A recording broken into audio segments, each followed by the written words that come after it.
Super prime time presented by ortho Ayurvedic oil and capsules, जोड़ों के दर्द की बेजोड़ दवा। नमस्कार, आपके साथ मैं हूं Sumera Khan. Super prime time का ये स्पेशल एडिशन, क्योंकि प्रधानमंत्री नरेंद्र मोदी अमेरिका में हैं। अमेरिका से प्रधानमंत्री नरेंद्र मोदी जो बैठकें करेंगे उसकी तमाम जानकारी हम लगातार TV9 भारतवर्ष पर आपको देख रहे हैं। और इस वक्त भी प्रधानमंत्री नरेंद्र मोदी अमेरिका की राजधानी वॉशिंगटन DC में मौजूद हैं, मुलाकात कर रहे हैं वो अहम CEO के साथ। ये मुलाकात बहुत अहमियत रखती है। इसके बाद रात 11 बजे प्रधानमंत्री नरेंद्र मोदी ऑस्ट्रेलिया के प्रधानमंत्री स्कॉट मॉरिसन से मुलाकात करेंगे। उसके बाद अमेरिका की उपराष्ट्रपति कमला हैरिस के साथ मुलाकात होगी प्रधानमंत्री नरेंद्र मोदी की। और फिर उसके बाद जापान के प्रधानमंत्री से भी मुलाकात करेंगे प्रधानमंत्री नरेंद्र मोदी। प्रधानमंत्री नरेंद्र मोदी की कल जो बाइडेन के साथ अहम मुलाकात है। ये पहली मुलाकात है दोनों के बीच जो बाइडेन के राष्ट्रपति अमेरिका के बनने के बाद मुलाकात हो रही है। साथ ही इस मुलाकात के अलावा प्रधानमंत्री नरेंद्र मोदी और जो बाइडेन की मुलाकात होगी तब जब क्वाड की बैठक होगी। क्वाड की बैठक में ये 4 देश मिलकर चीन की जो साजिशें हैं, चीन किस तरह से अपनी विस्तारवादी नीति को आगे बढ़ाना चाहता है, उसके चारों तरफ किस तरह से चक्रव्यूह को तैयार करना है, उसकी रणनीति बनाएंगे। प्रधानमंत्री नरेंद्र मोदी जब जो बाइडेन से मिलेंगे तब भारत का क्या है बड़ा मास्टर प्लान चीन के खिलाफ, चीन को लगाम लगाने के लिए, उसके बारे में भी बात करेंगे। किस तरह से इसमें तकनीक सहयोग हो सकती है और किन क्षेत्रों में भारत और अमेरिका सहयोग कर सकता है, उन तमाम बिंदुओं पर फोकस रहेगा प्रधानमंत्री नरेंद्र मोदी का जब वो जो बाइडेन के साथ मुलाकात करेंगे। लेकिन भारत और अमेरिका के संबंधों को कैसे और आगे बढ़ाया जाए ताकि वो अगले ऊंचे स्तर पर पहुंच सके, वो भी अहम फोकस होगा। तो प्रधानमंत्री नरेंद्र मोदी की इस दौरे में बहुत कुछ है जो हासिल कर सकता है भारत, और वो सब दृष्टि में है इस वक्त प्रधानमंत्री नरेंद्र मोदी के।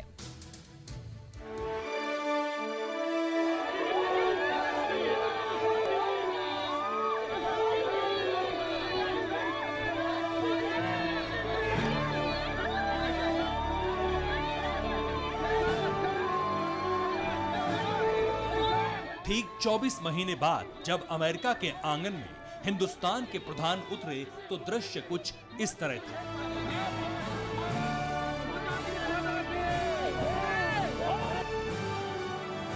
हाथ में छतरी थी, नीचे उतरकर मास्क पहना। नरेंद्र मोदी का इंतजार भारतीय राजदूत तरनजीत सिंह संधू कर रहे थे। उनके साथ अमेरिकी अधिकारी थे।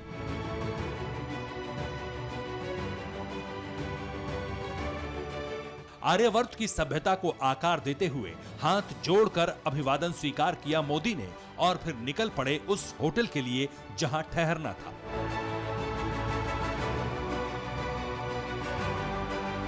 घुटना, कंधा या कमर, चाहे जैसा हो दर्द, डॉक्टर ऑर्थो आपको देता है दर्द से पूरी आजादी, एक भरपूर जिंदगी। ये कोई टेम्परेरी पेन किलर नहीं, आयुर्वेदिक औषधि है। दुनिया के सबसे बड़े लोकतंत्र के सबसे बड़े मौजूदा साधक के स्वागत के लिए एयरपोर्ट से लेकर होटल तक कतारबद्ध होकर लोग खड़े थे।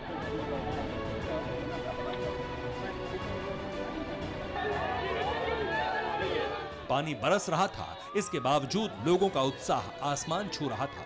एक हाथ में छतरी और दूसरे हाथ में तिरंगा लेकर लोग भारत के विश्वास नायक को देखने का इंतजार कर रहे थे।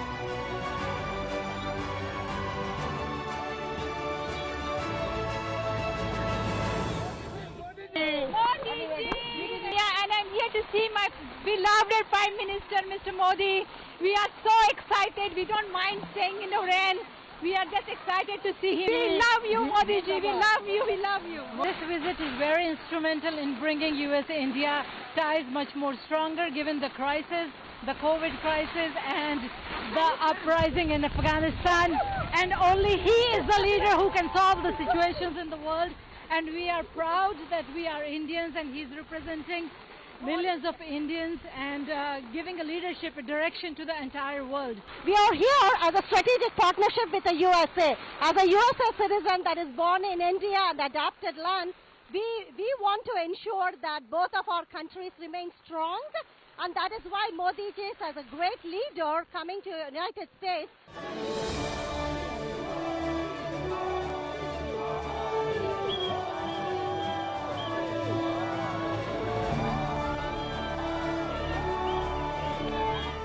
सड़क के किनारे अपने दीवानों को देखकर प्रधानमंत्री नरेंद्र मोदी रुके, गाड़ी से उतरे और फिर एक एक कर लोगों से मुलाकात की।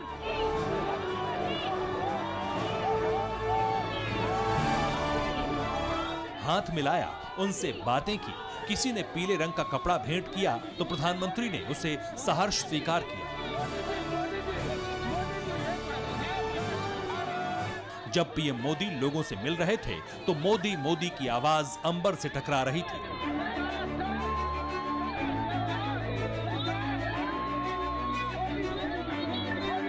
भारत माता के जयकारे लग रहे थे।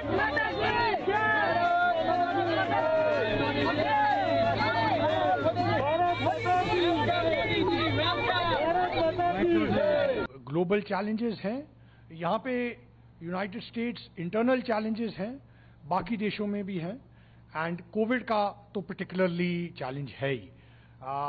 इन spite of all this, president Biden ने इनिशिएटिव लिया है, प्रधानमंत्री मोदी जी को इनवाइट किया है। एक बायलैटरल समिट होगी जिसमें 1-to-1 डिस्कशंस होंगी, and then of course Quad की समिट होगी।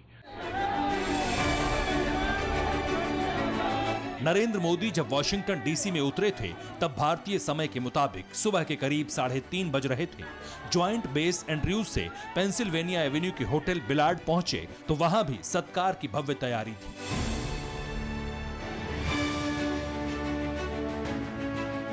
भारतीय परिधानों में सुसज्जित महिलाएं खड़ी थीं। हमेशा की तरह प्रधानमंत्री नरेंद्र मोदी ने फिर हाथ जोड़कर जवाब दिया। प्रधानमंत्री नरेंद्र मोदी 22 से 26 सितंबर तक अमेरिकी दौरे पर हैं। इस दौरान वो अमेरिकी राष्ट्रपति, उपराष्ट्रपति के अलावा जापान और ऑस्ट्रेलिया के प्रधानमंत्रियों से भी मुलाकात करने वाले हैं। साथ ही साथ अमेरिका के 5 बड़ी कंपनियों के सीईओ से भी उनकी मीटिंग होगी। इसके अलावा प्रधानमंत्री नरेंद्र मोदी न्यूयॉर्क में संयुक्त राष्ट्र महासभा को संबोधित करेंगे। प्रधानमंत्री की बैठकों का सिलसिला जारी है। 3 दिनों के दौरे में पीएम मोदी वैश्विक नीति को नई दिशा देंगे।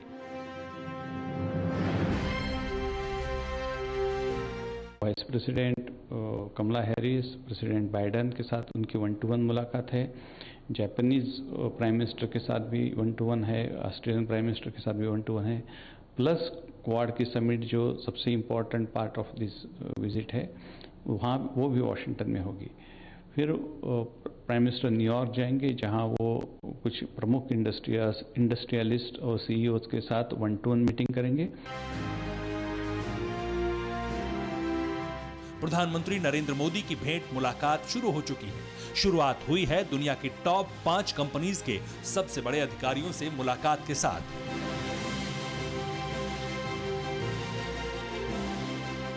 प्रधानमंत्री नरेंद्र मोदी के साथ बैठक में क्वालकॉम के मुख्य कार्यकारी अधिकारी क्रिस्टियानो एमॉन मौजूद थे।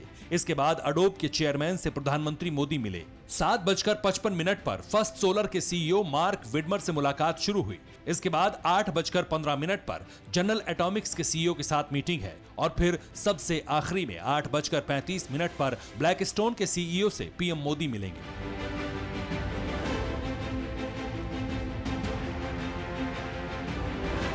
हिंदुस्तान में अपनी कंपनी को विस्तार देने के इरादों के साथ इन 5 कंपनीज के अधिकारियों ने पीएम मोदी से मुलाकात की। अब से थोड़ी देर बाद राष्ट्राध्यक्षों से प्रधानमंत्री मोदी की मुलाकात शुरू हो जाएगी। भारतीय समय के मुताबिक रात 11 बजे ऑस्ट्रेलिया के प्रधानमंत्री स्कॉट मॉरिसन से भेंट करेंगे। उसके 1.25 घंटे बाद यानी सुबह 12:45 पर प्रधानमंत्री मोदी की मुलाकात अमेरिकी उपराष्ट्रपति कमला हैरिस से तय है, जबकि सुबह 3 बजे पीएम मोदी जापान के पीएम योशिहिदे सुगा से मिलेंगे। आइजनहावर एग्जीक्यूटिव ऑफिस में प्रधानमंत्री मोदी और कमला हैरिस के बीच मुलाकात होगी। इसके बाद अमेरिकी राष्ट्रपति जो बाइडेन के साथ बैठक करेंगे। इसके बारे में दिल्ली से विदा होने से पहले पीएम मोदी ने बता दिया था।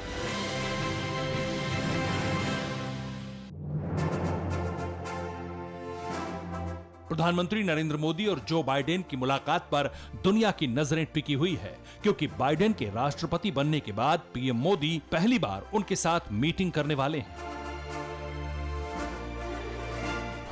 प्रधानमंत्री मोदी और जो बाइडेन की पहली मुलाकात 2014 में हुई थी।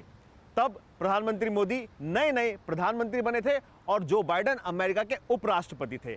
अब 7 साल बाद जो बाइडेन अमेरिका के राष्ट्रपति बन चुके हैं, इसलिए यह मुलाकात बहुत अहम है। बाइडेन ने 20 जनवरी को राष्ट्रपति पद की शपथ ली थी। इसके बाद उनकी मोदी से 2 बार वर्चुअल मीटिंग्स हो चुकी हैं, लेकिन यह पहली बार होगा जब आमने सामने की मुलाकात होगी। जो बाइडेन और नरेंद्र मोदी 2 बार एक दूसरे से मिलेंगे। पहले द्विपक्षीय वार्ता होगी, फिर क्वाड की बैठक में मिलेंगे। सबसे पहले समझिए कि दुनिया में जबरदस्त उथल पुथल के बीच सुपर लीडर जब पहली बार पीएम मोदी से आमने सामने होंगे तो क्या क्या बातें होंगी, आपको बताते हैं। मोदी और बाइडेन की मुलाकात में आतंकवाद पर फोकस रहेगा। अफगानिस्तान में तख्ता पलट करने वाले तालिबान पर बातचीत होगी। कोरोना के कहर और कोरोना कवच को लेकर बातचीत होगी। दुनिया के 2 बड़े नेताओं के बीच द्विपक्षीय सहयोग पर चर्चा होगी। सूत्र बताते हैं कि क्लाइमेट चेंज को लेकर भी द्विपक्षीय वार्ता होगी। ये मुलाकात 24 सितंबर को भारतीय समय के मुताबिक रात करीब 9:30 बजे शुरू होगी और 1 घंटे तक चलेगी।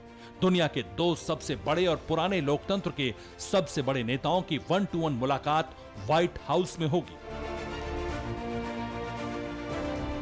प्रधानमंत्री नरेंद्र मोदी और अमेरिकी राष्ट्रपति जो बाइडेन के बीच पहली मुलाकात व्हाइट हाउस में होने वाली है। व्हाइट हाउस को लेकर हमेशा एक मन में दिलचस्पी होती है और सब जानना चाहते हैं व्हाइट हाउस के तमाम राज। ऐसे में हमारे साथ आज कोई और नहीं बल्कि स्वयं भारतीय पत्रकार ललित झा मौजूद हैं, जो पिछले कई साल से भारत के लिए व्हाइट हाउस में रिपोर्टिंग करते हैं। सर, सबसे पहले तो टीवी 9 भारतवर्ष में आपका स्वागत है। धन्यवाद टीवी 9 में बुलाने के लिए, थैंक यू। तो सर, चूंकि आप कई सालों से यहाँ पर आ रहे हैं, 3 प्रेसिडेंट को आपने व्हाइट हाउस में कवर किया है, आपका अपना एक्सपीरियंस कैसा रहा? काफ़ी अच्छा रहा है। व्हाइट हाउस को कवर करना एक इंटरेस्टिंग असाइनमेंट है और विश्व का जो सबसे पावरफुल और पुराना लोकतंत्र है उसको कवर करने और जो विश्व का सबसे बड़ा लोकतंत्र है उसके लिए कवर करना एक अनोखा अनुभव रहा है। राइट। तो सर, अगर हम जब बात करते हैं व्हाइट हाउस की, आप चूँकि बहुत फ्रिक्वेंट आते हैं, हर वीक में लगातार आते रहते हैं, तो क्या है इस व्हाइट हाउस में जिसकी वजह से हर कोई जानता है कि व्हाइट हाउस एक ऐसा एड्रेस जो दुनिया का सबसे पावरफुल जगह है? देखिए, कोई भी देश इमारतों से नहीं जाना जाता, अपने लीडरशिप से और लोगों से जाना जाता है, उसकी इकोनॉमिक शक्ति से जानी जाती है। इससे बड़े बड़े इमारत कितने सारे कंट्रीज़ के लीडर्स उन बड़ी इमारतों में रहते हैं, राजा महाराजाओं में रहते हैं, उससे बड़े पैलेस है। राइट। लेकिन जो पावर है यूएस की, वो कई राष्ट्रों से सबसे बड़ी पावर, इसलिए ये वर्ल्ड की सबसे अभी की हिसाब से सुपर पावर कहा जाता है। ये बिल्डिंग के हिसाब से, बिल्डिंग के लिए नहीं जाना जाता है, यहाँ से जो लीडरशिप जाती है, यहाँ से विजन जो जाता है यहाँ के लीडर्स के लिए, that's why it's more important.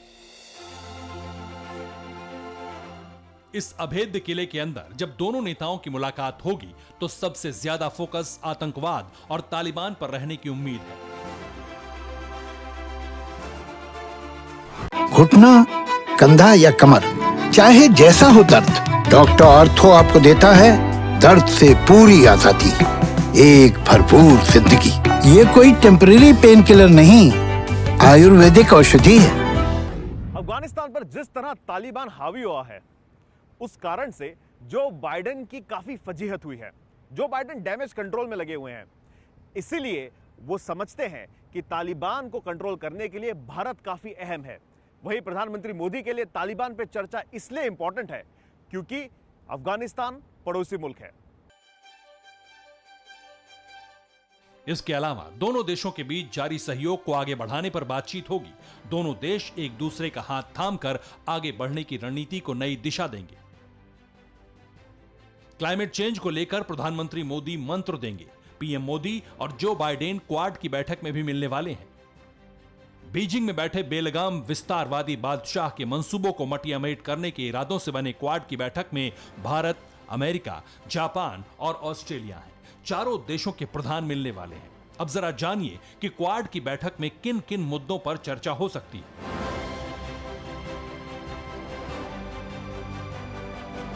जाहिर है कि इसमें चीन की दादागिरी पर लगाम लगाने की बात होगी। बातचीत में फोकस चीन के गुलाम पाकिस्तान पर भी होगी। इसके अलावा अफगानिस्तान, आतंकवाद, समुद्री सुरक्षा, आर्थिक सहयोग, नई technology, cyber security, disaster management और मानवीय सहायता को लेकर भी क्वाड की बैठक में चर्चा होगी।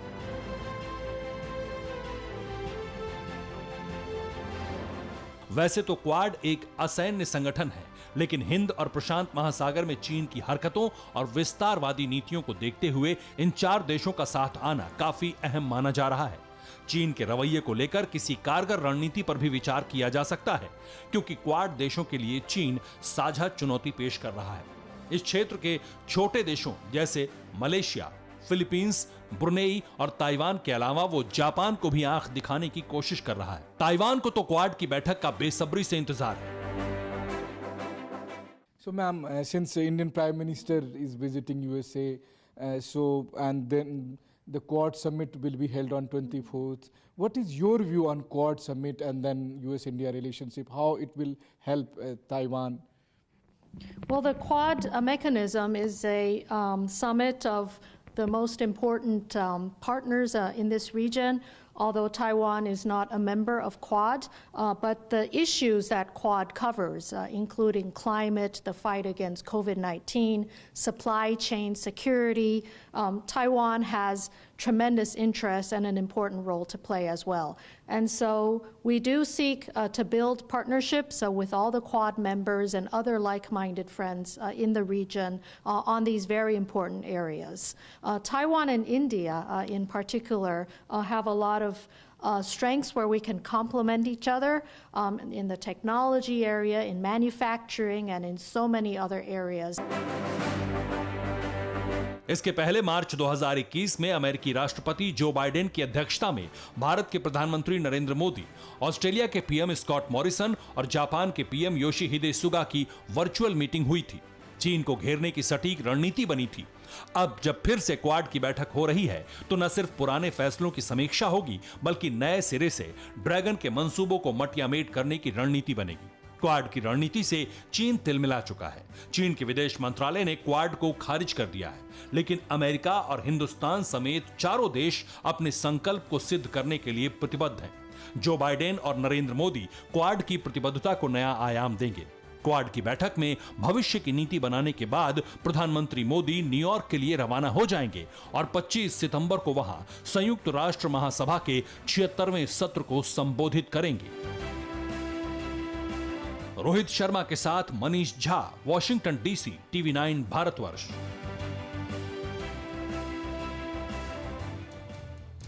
27 सितंबर 2014 को प्रधानमंत्री नरेंद्र मोदी ने यूएनजीए को पहली बार संबोधित किया था।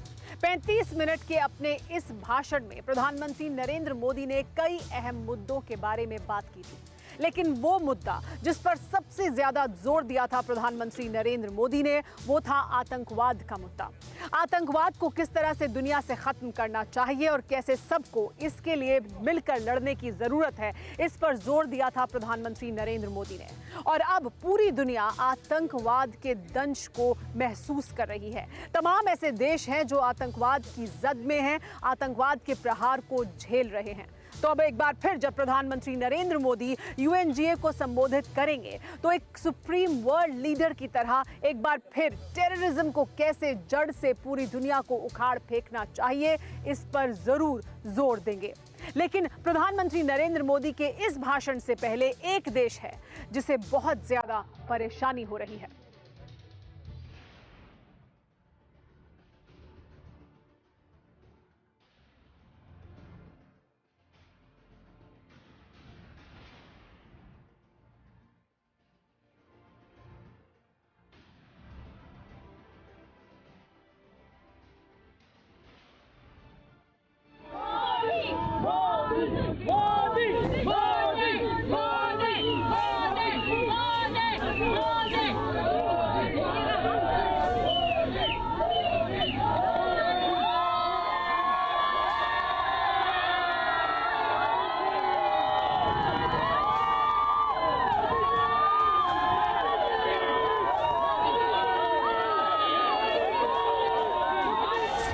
प्रधानमंत्री नरेंद्र मोदी इस समय अमेरिका की राजधानी वॉशिंगटन डीसी में मौजूद हैं।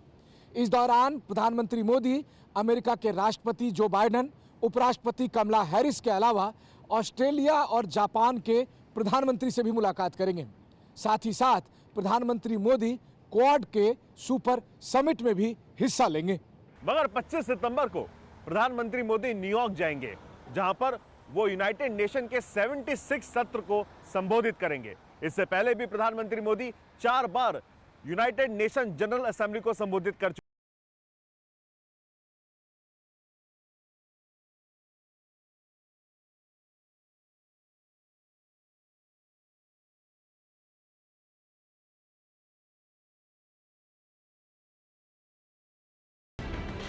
आखिरकार संयुक्त राष्ट्र महासभा के संबोधन में प्रधानमंत्री नरेंद्र मोदी क्या बोलेंगे, उनका किन वैश्विक मुद्दों पर जोर होगा, ये तो हम आपको बताएंगे ही, लेकिन उससे पहले जो खुफिया रिपोर्ट आई है उसे जानकर हर कोई सन्न है। खबर भारत से जुड़ी, खबर आतंकवाद से जुड़ी।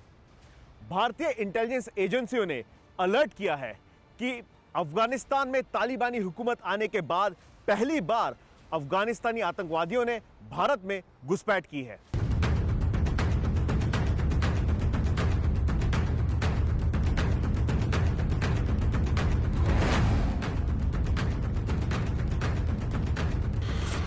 खुफिया अलर्ट की माने तो भारत में घुसपैठ करने वाले ये अफगानी दहशतगर्द किसी बड़ी आतंकवादी साजिश को अंजाम दे सकते हैं। उनका निशाना कोई मिलिट्री कैंप या कोई बड़ा सरकारी संस्थान हो सकता है। सबसे ज्यादा गौर करने वाली बात यह है कि इन अफगानिस्तानी आतंकवादियों को भारत में घुसपैठ कराने के लिए पाकिस्तान की मिलिट्री और पाकिस्तान की खुफिया एजेंसी ने मदद की, ताकि ये आतंकवादी भारत में अपने नापाक मंसूबों को अंजाम दे सके, भारत को दहला सके।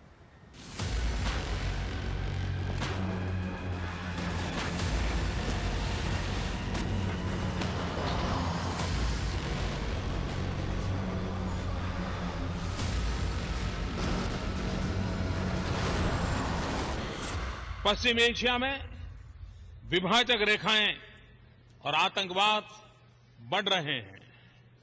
हमारे अपने क्षेत्र में आतंकवाद के अस्थिरताकारी खतरे से जूझना जारी है। हम पिछले 4 दशक से इस संकट को झेल रहे हैं। आतंकवाद नए नए रूप और नाम से प्रकट होता जा रहा है। इसके खतरे से छोटा या बड़ा, उत्तर में हो या दक्षिण में, पूरब में हो या पश्चिम में, कोई भी देश मुक्त नहीं है।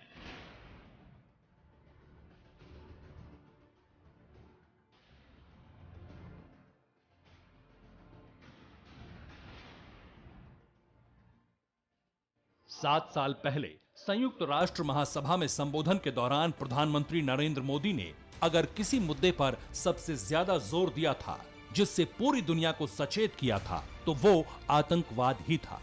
यूएनजीए की पहली स्पीच में मोदी ने दुनिया के तमाम मुल्कों को टेररिज्म के खिलाफ न सिर्फ एक साथ आने की अपील की थी, बल्कि आतंकवाद को जड़ से उखाड़ने के लिए सख्त कदम उठाने का आह्वान भी किया था। मगर उस दौरान दुनिया के कई ताकतवर मुल्कों ने प्रधानमंत्री मोदी की बातों को अनदेखा किया, जिसका नतीजा क्या हुआ ये किसी से छिपा नहीं।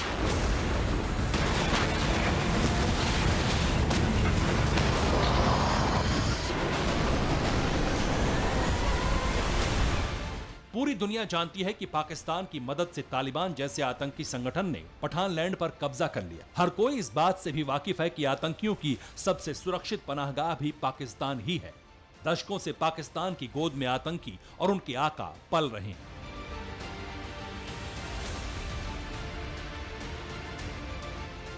घुटना, कंधा या कमर, चाहे जैसा हो दर्द, डॉक्टर ऑर्थो आपको देता है दर्द से पूरी आजादी, एक भरपूर जिंदगी। ये कोई टेम्परेरी पेन किलर नहीं, आयुर्वेदिक औषधि है। यूएनजीए के 69वें सत्र को संबोधित करते हुए पीएम मोदी ने इस बात को भी खुले तौर पर कहा था, तब किसी के कान पर जूं नहीं रेंगी।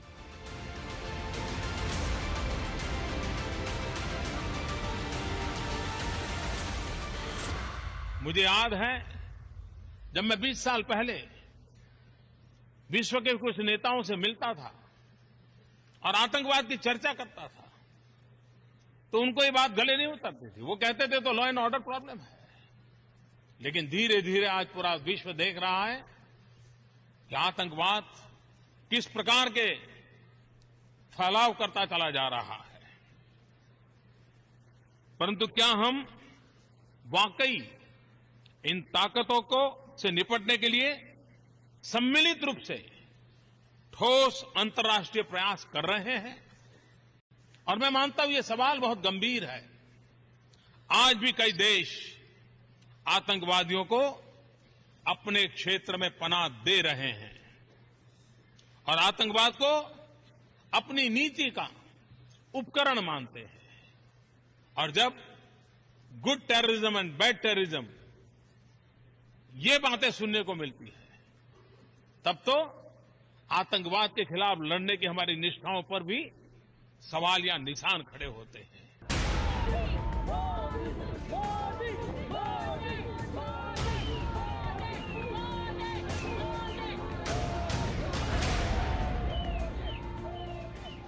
लेकिन इस बार 25 सितंबर को पीएम मोदी जब संयुक्त राष्ट्र महासभा के मंच पर बोलेंगे तो पूरी दुनिया दिल थाम कर सुनेगी, क्योंकि अब तक हर किसी को यही लगता था कि भारत दशकों से आतंकवाद से जूझ रहा है, इसलिए वो आतंकवाद को बड़ा मुद्दा बताता है, उसके खात्मे की बात करता है।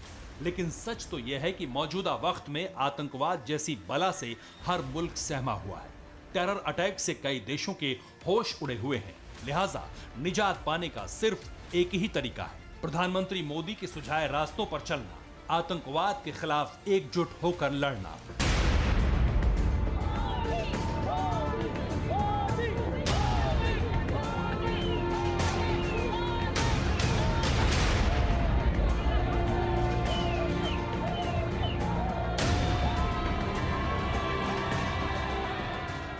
आपको बता दें कि अपने अमेरिका दौरे में पीएम मोदी बड़े ही धुआंधार अंदाज में मीटिंग और राउंड टेबल टॉक करेंगे। इस दौरान प्रधानमंत्री मोदी न सिर्फ अमेरिका, जापान और ऑस्ट्रेलिया के टॉप लीडर्स से मीटिंग करेंगे, बल्कि यूएनजीए के मंच पर खड़े होकर दुनिया के तमाम देशों को आतंकवाद जैसे कई अहम मुद्दों पर अपना स्टैंड बताएंगे। अब सवाल यह है कि 25 सितंबर को होने वाली प्रधानमंत्री की स्पीच में मोदी किन किन मुद्दों पर बातचीत कर सकते हैं, आपको वो बताते हैं। पहला मुद्दा, आतंकवाद को कैसे जड़ से खत्म किया जाए। दूसरा मुद्दा, अफगानिस्तान में किस तरह शांति बहाली हो। तीसरा मुद्दा, इंडो पैसिफिक रीजन में घुसपैठ को कैसे रोका जाए। चौथा मुद्दा, चीन की विस्तारवादी नीति पर अंकुश लगाना क्यों जरूरी है। पांचवा मुद्दा, कोरोना त्रासदी से उबरने के लिए क्या कदम उठाए जाएं। मुझे लगता है कि प्रधानमंत्री जरूरी तौर पे आतंकवाद, कट्टरवाद और चरम सीमावाद, इन सब आइडियोलॉजी के खिलाफ बात करेंगे और पूरी दुनिया को एकजुट होकर इसके खिलाफ लड़ने के लिए आह्वान देंगे। प्रधानमंत्री मोदी यूएनजीए में इस बार हर उस मुद्दे को उठाएंगे जिसका सीधा सीधा आर्थिक दृष्टि से या सुरक्षा की दृष्टि से पूरी दुनिया पे असर हो सकता है। इस दिशा में कोविड-19 से रिलेटेड बहुत से मुद्दे हैं।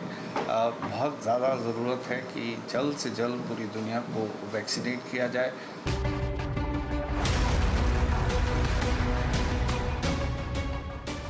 बताया जा रहा है कि यही वो 5 पॉइंट होंगे जिस पर प्रधानमंत्री नरेंद्र मोदी का सबसे ज्यादा फोकस रहेगा, क्योंकि मौजूदा वक्त में इन्हीं मुद्दों के इर्द गिर्द दुनिया के कई देशों का भविष्य टिका है। ऐसे में पीएम मोदी किसी ग्लोबल लीडर की तरह यूएनजीए के मंच से इन सभी समस्याओं पर बात करेंगे। यूएनजीए की तरफ से जो वक्त तय किया गया है उसके मुताबिक प्रधानमंत्री को करीब 20 मिनट तक स्पीच देनी है, मगर इस बार पीएम मोदी कितनी देर तक बोलेंगे ये बता पाना मुश्किल है, क्योंकि इससे पहले भी पीएम तय वक्त से ज्यादा समय ले चुके हैं। पहली बार 27 सितंबर 2014 को मोदी ने 35 मिनट का भाषण दिया था। दूसरी बार 25 सितंबर 2014 को प्रधानमंत्री 19 मिनट तक बोले थे। तीसरी बार की बात करें तो 27 सितंबर 2019 को उन्होंने 17 मिनट तक भाषण दिया। चौथी बार यानी 26 सितंबर 2020 को प्रधानमंत्री नरेंद्र मोदी ने यूएनजीए में 22 मिनट तक स्पीच दी। किसी भी ग्लोबल लीडर की तरह पीएम मोदी यूएनजीए के मंच पर मौजूद रहेंगे और सिर्फ यूएनजीए ही नहीं बल्कि इस बार के अमेरिकी दौरे पर पीएम मोदी इसी रोल में नजर आएंगे। बस यही बात चीन पाकिस्तान को परेशान कर रही है। दोनों मुल्कों को इस बात का डर है कि प्रधानमंत्री के दांव से वो चारों खाने चित न हो जाएं, क्योंकि अमेरिका में जिन देशों के नेता मोदी से मिलेंगे वो सभी ड्रैगन के कट्टर प्रतिद्वंदी हैं।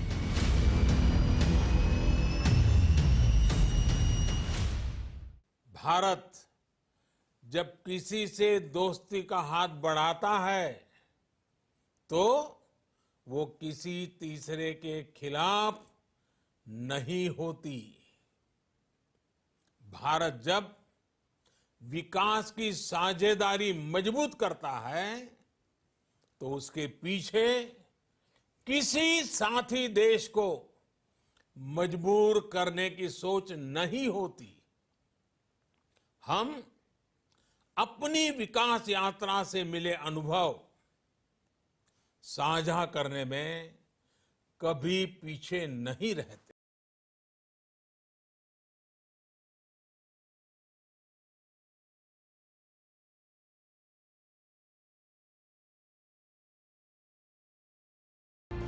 असल में प्रधानमंत्री नरेंद्र मोदी का यही फलसफा है, सबका साथ और सबका विकास।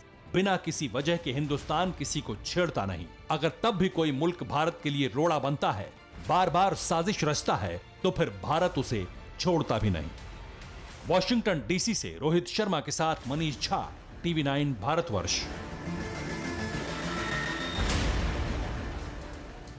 प्रधानमंत्री नरेंद्र मोदी तब जबकि वॉशिंगटन डीसी में मौजूद हैं तो उनकी सबसे अहम मुलाकात होने वाली है जो बाइडेन के साथ। जो बाइडेन के राष्ट्रपति बनने के बाद ये पहली मुलाकात है जो हो रही है प्रधानमंत्री और जो बाइडेन के बीच। तो वो कौन से अहम मुद्दे हैं जो इस बैठक के चर्चा का विषय रहने वाले हैं, इस पर एक स्पेशल रिपोर्ट देखिए मनीष झा जो मौजूद है TV9 भारतवर्ष संवाददाता इस वक्त वॉशिंगटन डीसी में, वो ये रिपोर्ट आपको दिखा रहे हैं। प्रधानमंत्री नरेंद्र मोदी जिस होटल में ठहरे हैं वहीं पर देखिए कि एक काफिला जहाँ से गुजर रहा है और इसी काफिले में यहाँ से अगर आप देखें तो अमेरिका की उपराष्ट्रपति कमला हैरिस व्हाइट हाउस की तरफ जाते हुए आपको दिख रही है और यही वो रास्ता है जहाँ से कि वो व्हाइट हाउस जा रही हैं और इसी काफिले में उपराष्ट्रपति कमला हैरिस मौजूद हैं।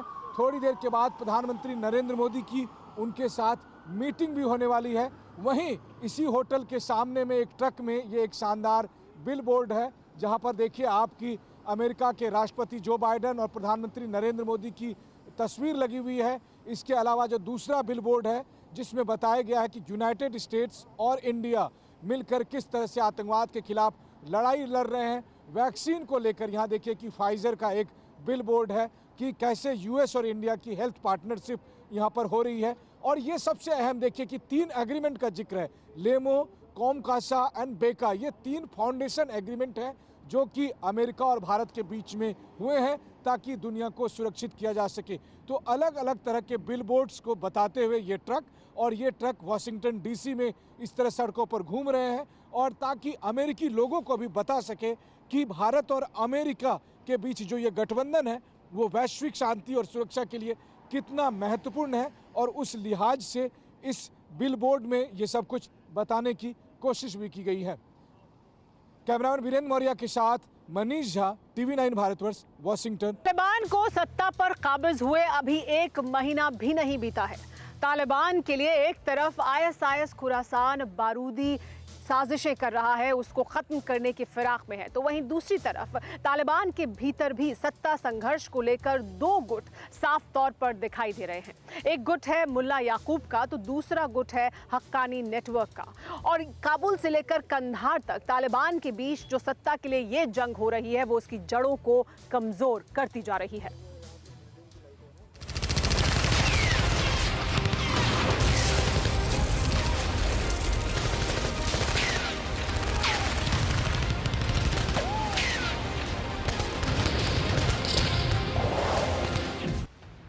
अफगानिस्तान में तालिबानी हुकूमत के साथ ही ये कयास लगाए जाने लगे कि अब ये आतंकी संगठन पूरी दुनिया के लिए खतरा साबित हो सकता है। तमाम मुल्कों को इस बात का डर सता रहा था कि तालिबान के नक्शे कदम पर बाकी आतंकी संगठन पांव पसारने की कोशिश करेंगे। लिहाजा इस बार संयुक्त राष्ट्र महासभा में तालिबान सबसे बड़ा मुद्दा बना।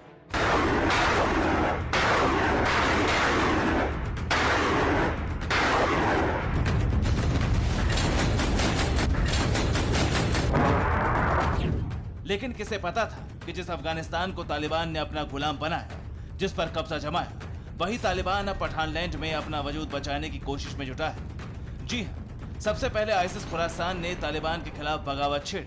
आईसिस खुरासान की टेरर ब्रिगेड के टारगेट पर तालिबान के लड़ाके उनके अड्डे थे। बीते 4 दिनों से लगातार अफगानिस्तान में सीरियल बम धमाके हो रहे हैं और इन सारे धमाकों की जिम्मेदारी आईसिस खुरासान ने ली।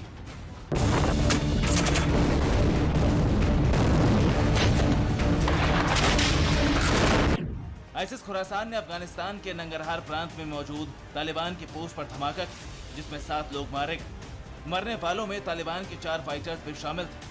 अगर बात बीते 30 दिनों की करें तो अफगानिस्तान के अलग अलग इलाकों में आईसिस खुरासान ने 22 से ज्यादा ब्लास्ट किए और आगे भी तालिबान को खौफनाक अंजाम भुगतने की धमकी दी।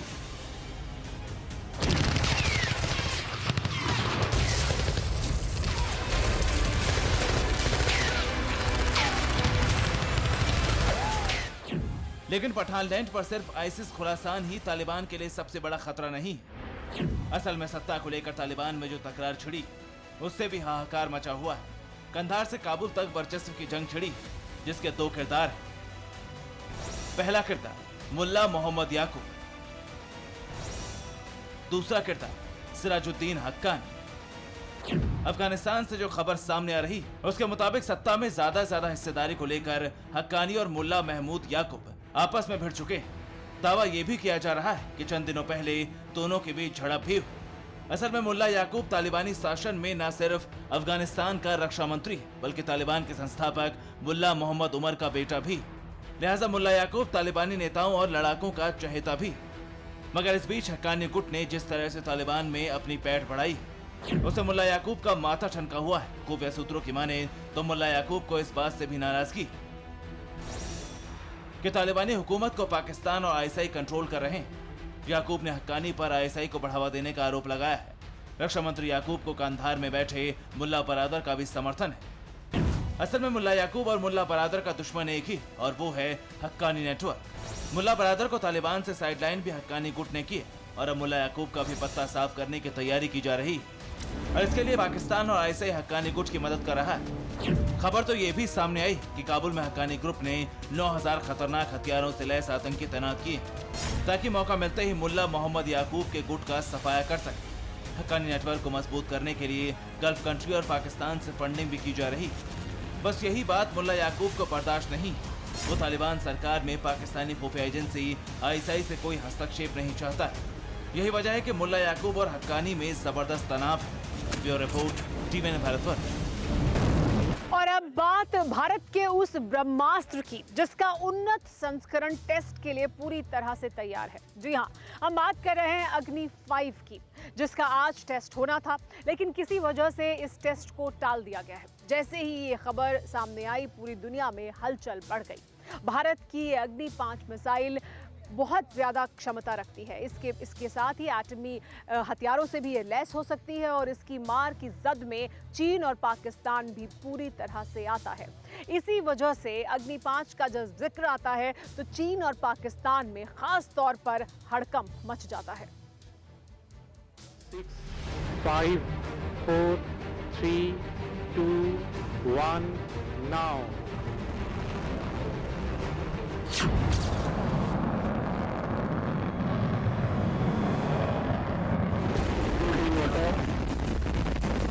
Azimuth 120, elevation 1 degree, target engageable.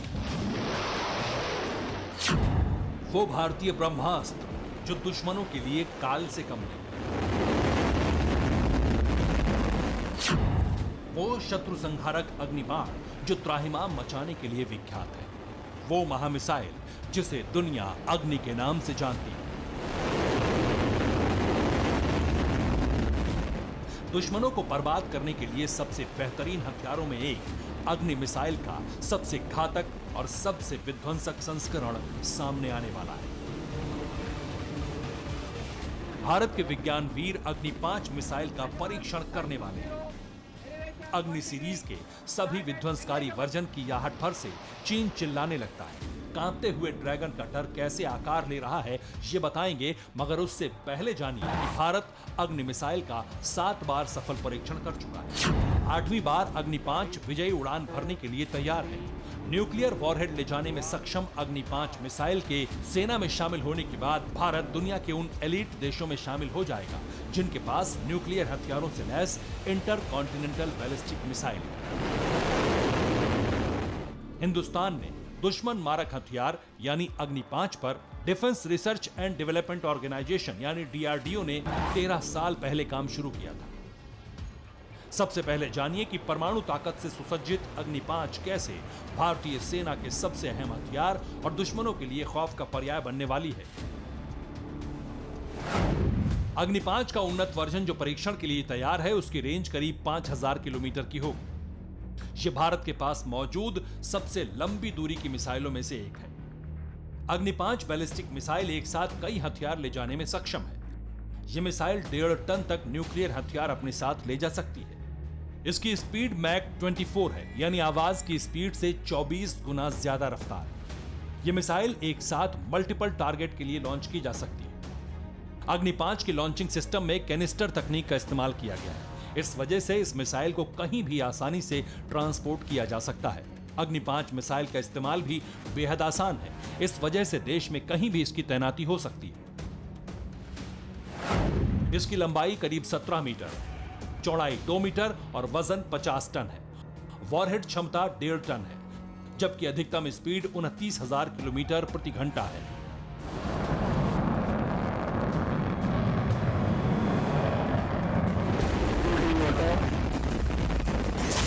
चीन इसलिए भी इस मिसाइल से खौफ खा रहा है क्योंकि 5000 की रेंज में उसके सारे शहर हैं। युद्ध की स्थिति होने पर भारत से प्रहार होगा और चीन का जर्रा जर्रा कांप जाएगा। पाकिस्तान का भी पुर्जा पुर्जा हिल जाएगा। अगर भविष्य में चीन ने जंग की जुर्रत की तो उसके लिए अग्नि 5 मिसाइल का नया संस्करण काल साबित होगा। यही वजह है कि चीन ने मिसाइल टेस्ट की आहट पर गीदड़ भपकी भी दी। चीन के विदेश मंत्रालय ने कहा है कि दक्षिण एशिया में शांति, सुरक्षा और स्थिरता बनाए रखने में सभी का साझा हित है। उन्होंने कहा कि हमें उम्मीद है सभी पक्ष इस दिशा में रचनात्मक प्रयास करेंगे। चीन ने भारत के 1998 के परमाणु परीक्षण के बाद जारी संयुक्त राष्ट्र सुरक्षा परिषद के प्रस्ताव का हवाला देते हुए परमाणु परीक्षण कार्यक्रम को अंतर्राष्ट्रीय सुरक्षा कानूनों के खिलाफ बताया है। अब जरा समझिए कि वो प्रस्ताव क्या है जिसका जिक्र चीन ने किया। चीन यूएनएससी के प्रस्ताव 1172 के बारे में बात कर रहा है। सुरक्षा परिषद का प्रस्ताव 1172 जून 1998 में किए गए परमाणु परीक्षण के बाद लागू किया गया था। प्रस्ताव में भारत और पाकिस्तान के परमाणु कार्यक्रम को बंद करने और दोनों देशों से और परमाणु परीक्षणों से परहेज करने को कहा गया था। इसमें दोनों देशों से न्यूक्लियर हथियार ले जाने में सक्षम बैलिस्टिक मिसाइलों के डेवलपमेंट को रोकने का आग्रह भी किया गया था।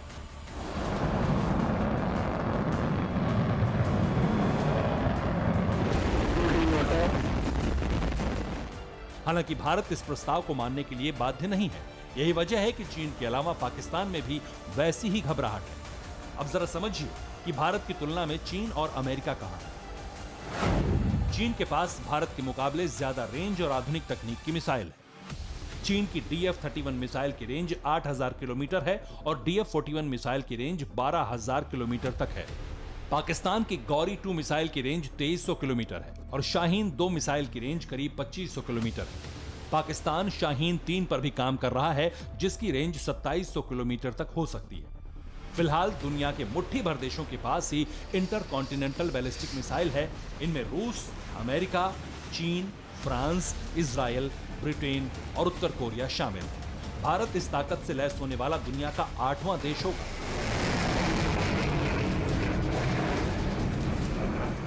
आपको बता दें कि अग्नि 5 का पहला टेस्ट 19 अप्रैल 2012 को उड़ीसा में हुआ था, जो सफल रहा। जनवरी 2015 में मिसाइल का पहला कैनिस्टर टेस्ट किया गया था।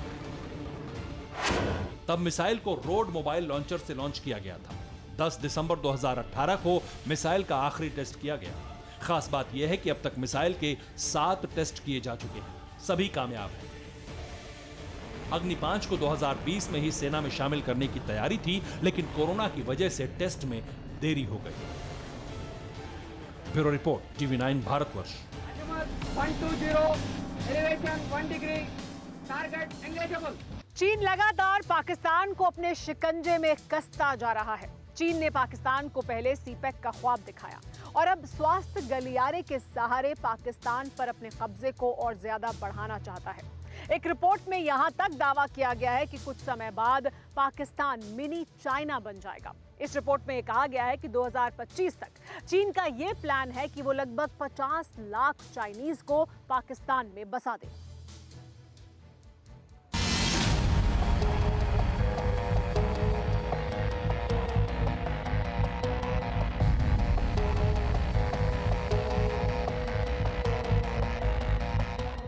ये तस्वीर थोड़ी पुरानी है, लेकिन पाकिस्तान में चीन के मजदूरों के होने का प्रमाण है।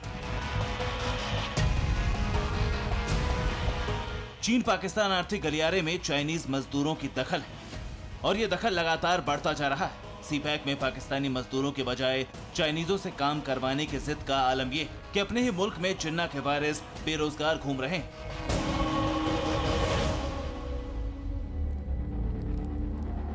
भुखमरी की भट्टी में उबल रहे हैं और चाइनीज मजदूर मौज कर रहे हैं। पाकिस्तानियों के लिए फिक्र की बात यह है कि सीपैक के निर्माण के जरिए अपने मजदूरों को पाकिस्तान में एंट्री करवाने वाले जिनपिंग की नजर दूसरे सेक्टर पर भी है। पाकिस्तान में स्वास्थ्य सेवाओं को मजबूत करने के बहाने चीन के मजदूर अब स्वास्थ्य गलियारे में पसरते जा रहे हैं। पाकिस्तान के वरिष्ठ स्वास्थ्य विशेषज्ञ ने दावा किया है कि अगले 4 सालों में पाकिस्तान मिनी चीन बन जाएगा। 2025 तक निर्माण और स्वास्थ्य सेवाओं के लिए चीन अपने 50 लाख लोगों को पाकिस्तान भेजेगा। डॉक्टर शहजाद अली खान ने एक इंटरव्यू में कहा है कि हम आधुनिक चिकित्सा तकनीकों के साथ साथ पारंपरिक चीनी दवाओं में पाकिस्तानी विशेषज्ञों को प्रशिक्षित करना चाहते हैं, जो चीन में लाखों लोगों का पसंदीदा इलाज है। ये विशेषज्ञ न केवल चीनी नागरिकों बल्कि पाकिस्तानी लोगों की भी चिकित्सा जरूरतों को पूरा करेंगे, जो वैकल्पिक चिकित्सा में विश्वास करते हैं। जानकारों का मानना है कि चीन इस तरह के प्रोजेक्ट्स के जरिए सिर्फ पाकिस्तान सरकार पर अपना शिकंजा मजबूत करेगा। बता दें कि चीन पहले ही पाकिस्तान में कई खरबों डॉलर के प्रोजेक्ट चला रहा है। सीपैक का एक हिस्सा पाकिस्तान के कब्जे वाले कश्मीर और बलूचिस्तान से भी होकर गुजरता है, जिसे लेकर भारत लगातार आपत्ति जताता रहा है। Bureau report, TVN Bharatvarsh. अड़ी सोमवार से शुक्रवार शाम 6 बजे सिर्फ TV9 भारतवर्ष पर।